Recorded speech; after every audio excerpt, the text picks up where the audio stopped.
శత్రువుకు శత్రువు మిత్రుడు అనే సామెతను భారతదేశం పాటిస్తోంది. అన్ని వేళల్లో పాకిస్తాన్కు మద్దతిస్తోన్న టర్కీ, అజర్బైజాన్ దేశాలకు ఇదే సూత్రాన్ని వర్తింపజేస్తోంది. ఇప్పటికే అజర్బైజాన్కు వ్యతిరేకంగా అర్మేనియాకు పెద్ద ఎత్తున భారత్ ఆయుధాలు అందిస్తోంది కదా. మరోవైపు టర్కీకి కూడా చెక్ పెట్టేందుకు పావులు కదుపుతోంది. టర్కీకి అతిపెద్ద శత్రువుగా ఉన్న సైప్రస్ దేశంలో భారత్ తన రక్షణ సంబంధాలు పెంచుకుంటోంది. ఇటీవల కెనడాలో జరిగిన G7 దేశాల సమ్మిట్కు వెళ్లే క్రమంలో మోడీ సైప్రస్లో పర్యటించారు. ఆ సమయంలో ఇరు దేశాల మధ్య అనేక ఒప్పందాలు కుదిరాయి. ఇప్పుడు ఈ ఒప్పందాలు అమలులోకి రావడానికి సిద్ధంగా ఉన్నాయి.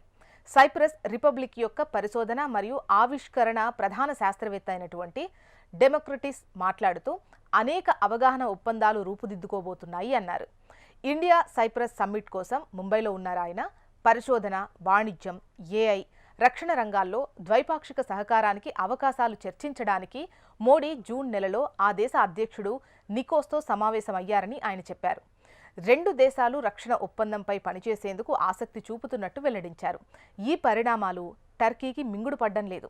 పాకిస్తాన్కు మద్దతిస్తోన్న టర్కీకి ఇప్పుడు సైప్రస్తో భారత్ చెక్ పెడుతోంది.